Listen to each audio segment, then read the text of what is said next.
సిద్దిపేట జిల్లాలో Congress versus BRS political fight తో రాజకీయ రగడ అంతకంతకు పెరుగుతోంది. దుబ్బాకలో ప్రోటోకాల్ వివాదంతో ఆ కాక మరింతగా రాజుకుంది.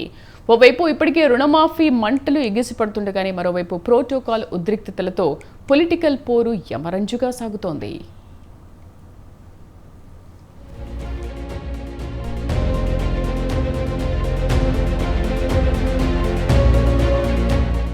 గత కొన్ని నెలలుగా బీఆర్ఎస్ కాంగ్రెస్ మధ్య పొలిటికల్ వార్ కాకరేపుతోంది.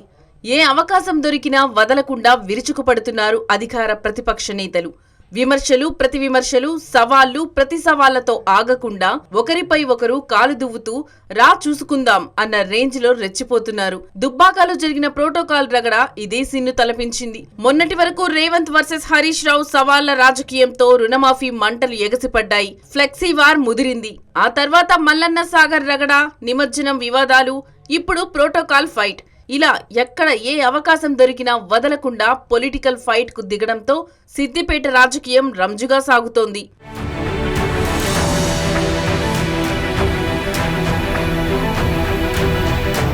పచ్చగడ్డి వేస్తే భగ్గుమనే పరిస్థితుల మధ్య అధికార విపక్ష నేతలు ఓ కార్యక్రమం సందర్భంగా ఒకచోట చేరారు.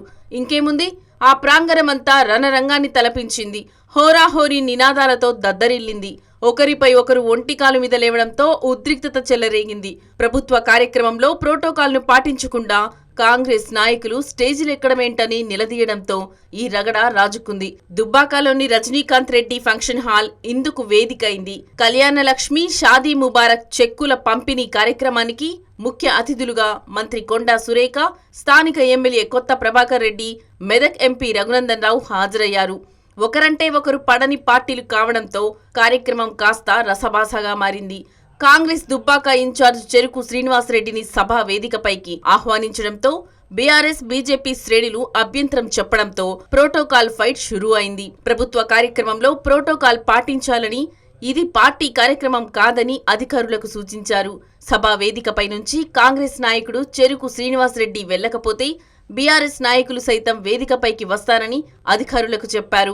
దీంతో వేదికపైనే ఉన్న కాంగ్రెస్ నేత చెరుకు శ్రీనివాసరెడ్డి ఎమ్మెల్యే ప్రభాకర్ రెడ్డితో వాగ్వాదానికి దిగారు. దీంతో బీఆర్ఎస్, కాంగ్రెస్ నాయకులు హోరాహోరీగా నినాదాలు చేశారు. సభా ప్రాంగణం వద్ద తోపులాట జరిగింది. మరోపక్క బీజేపీ శ్రేణులు కూడా నినాదాలు చేయడంతో కళ్యాణలక్ష్మి కార్యక్రమం రసభాసగా మారింది.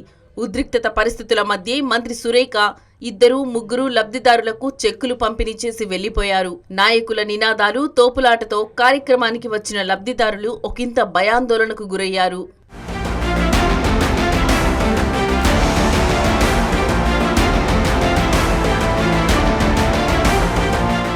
ఇక ఇప్పటికే ఈ ప్రోటోకాల్ వివాదంపై బీఆర్ఎస్ ఎమ్మెల్యేలు సునీత లక్ష్మారెడ్డి, కొత్త ప్రభాకర్ రెడ్డి స్పీకర్కు ఫిర్యాదు చేశారు. మాజీ మంత్రి బీఆర్ఎస్ అగ్రనేత హరీష్ రావు ఏకంగా కోర్టునే ఆశ్రయించారు. ఇలా ఒకటి కాదు, గత కొద్ది రోజుల క్రితం రేవంత్, హరీష్ రావు మధ్య సవాళ్ల పర్వం సందర్భంగా రుణమాఫీ వార్తో ఉద్రిక్తతలు చెలరేగాయి. హరీష్ రావు రాజీనామా చేసి తీరాల్సిందేనని ఫ్లెక్సీ వార్ నడిచింది. సిద్దిపేట క్యాంపు కార్యాలయంలో ముఖ్యమంత్రి రేవంత్ రెడ్డి ఫోటో లేదని నానా రాద్ధాంతం చేశారు హస్తం నేతలు. కార్యాలయం పైన దాడి చేసి కార్యాలయ బోర్డు కూడా పీకేశారు. మరోవైపు కాంగ్రెస్ కి కౌంటర్ ఇస్తూ గులాబీ నేతలు రుణమాఫీపై పోస్ట్ కార్డ్ ఉద్యమం, సెల్ఫీ ఉద్యమం పెద్ద ఎత్తున చేపట్టారు. ఏ మాత్రం తగ్గని హస్తం శ్రేణులు నేతల ఇళ్ల ఎదుటే తమ ప్రతాపం చూపిస్తున్నారు. ఈ క్రమంలోనే నర్సాపూర్లో ఎమ్మెల్యే సునీత లక్ష్మారెడ్డి గృహంపై దాడికి దిగారు. ఆమె ఇంటి ముందే బాణసంచా కాల్చి అత్యుత్సాహం ప్రదర్శిస్తూ నానా హంగామా చేశారు.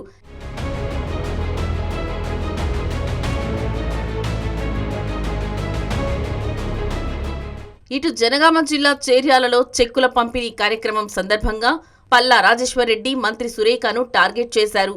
చెక్కులు ఇస్తున్నారు సరే, తులం బంగారం ఎక్కడా అని వ్యంగ్యాస్త్రాలు సంధిస్తూనే నిలదీశారు. ఈ సందర్భంగా బీఆర్ఎస్, కాంగ్రెస్ నేతల మధ్య వివాదం రాజుకుంది. ఇలా ఏమాత్రం తగ్గేదేలే అంటూ కాంగ్రెస్, బీఆర్ఎస్ పొలిటికల్ ఫైట్ యమరంజుగా సాగుతుంటే ప్రజలు మాత్రం ఇరు పార్టీ నేతలపై దుమ్మెత్తిపోస్తున్నారు. ఇదేం రాజకీయమని విమర్శలు గుప్పిస్తున్నారు. ఇకనైనా అభివృద్ధిపై మాత్రమే దృష్టి సారించాలని సూచిస్తున్నారు.